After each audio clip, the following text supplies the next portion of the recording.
Akshaya Tritiya offer మే 4 వరకు. ఎంత బంగారం కొంటే అంత వెండి ఫ్రీ. తెలుగు యంగ్ హీరోల్లో నాని కూడా ఒకరు.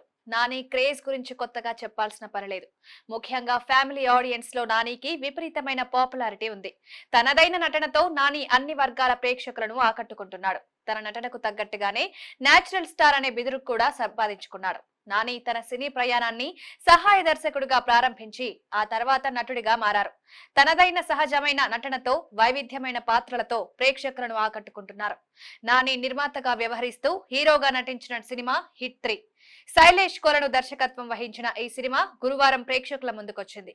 ఈ సినిమా ఎలా ఉందో ఈ సమీక్ష ద్వారా తెలుసుకునే ప్రయత్నం చేద్దాం.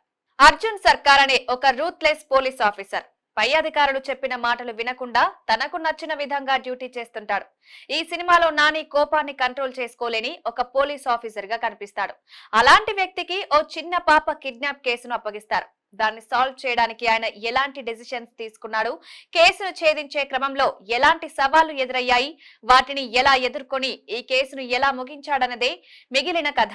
హిట్ సినిమా సిరీస్ లో భాగాలైన శైలేష్ కొలను ఈ కథ రాసుకున్నట్టు స్పష్టమవుతోంది. గత 2 పార్టీలుగా మాదిరిగానే ఈ సినిమాను కూడా మర్డర్ మిస్టరీగా తెరకెక్కించాడు దర్శకుడు. ఫస్ట్ భాగం కన్నా రెండో భాగం మరింత ఆసక్తికరంగా మార్చాడు. ముఖ్యంగా సెకండ్ హాఫ్ మొత్తం కూడా రక్తపాతంతో నిండిపోతుంది. ఊహించని ట్విస్ట్లు ప్రేక్షకులను థ్రిల్ చేస్తాయి.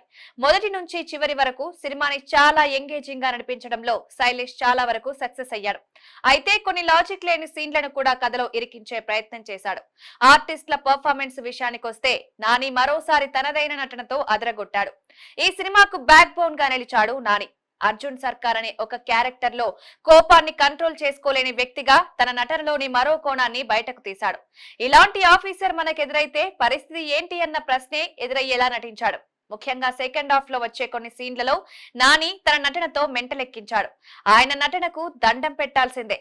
హీరోయిన్ శ్రీనిధి శెట్టి తన పాత్ర పరిధి మేరకు ఓకే అనిపించింది. సినిమాలో ఆమె పాత్రకు పెద్దగా ప్రాధాన్యత ఉన్నట్టు అనిపించదు. మిగిలిన నటులు తమ పరిధి మేర నటించారు. మిక్కీ జే మేయర్ అందించిన బ్యాక్గ్రౌండ్ మ్యూజిక్ అంతగా ఆకట్టుకున్నట్టు అనిపించదు. సస్పెన్స్ థ్రిల్లర్ సినిమాకి ఇలాంటి మ్యూజిక్ సెట్ అయినట్టు అనిపించలేదు. కెమెరా పనితనం బాగుంది. ప్రొడక్షన్ విలువలు బాగున్నాయి. దర్శకుడు శైలేష్ అక్కడక్కడ కొన్ని లాజిక్స్ మిస్ అయినప్పటికీ తను రాసుకున్న స్క్రిప్ట్లలో ఎక్కడా కూడా డౌట్ రాకుండా ఆడియన్స్ ను ఎంగేజ్ చేస్తూ ముందుకు తీసుకువెళ్లడంతో సక్సెస్ అయ్యాడు.